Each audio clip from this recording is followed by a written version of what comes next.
সুনামগঞ্জে মাদক বিরোধী পুলিশের অভিযানে মাদকসহ আটক 2 জন।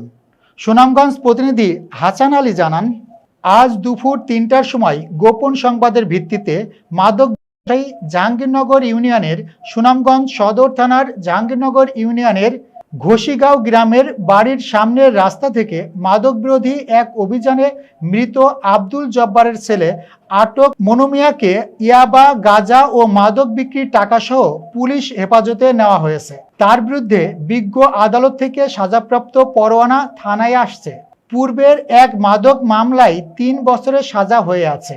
গাঁজাসহ আটক অপর আসামির নাম মোহাম্মদ বিজয়, পিতা মোহাম্মদ সেলিম মিয়া, গ্রাম মাইজবাড়ি, বদিপুর নগর ইউনিয়ন থেকে আটক করা হয়েছে। আজকের এই অভিযানে SI Abu Hanif, SI Rabiul, ASI Zahurul Islam, সঙ্গীয় পুলিশ সদস্য মোতালেব অংশগ্রহণ করেন।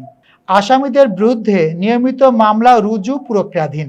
সুনামগঞ্জ সদর মডেল থানার ভারপ্রাপ্ত কর্মকর্তা ওসি মোহাম্মদ রতন শেখ মাদক নির্মূল অভিযানে কঠোর মনোভাব নিয়ে পেশাদারিত্বের সাথে কাজ করছে সুনামগঞ্জ সদর মডেল থানা পুলিশ।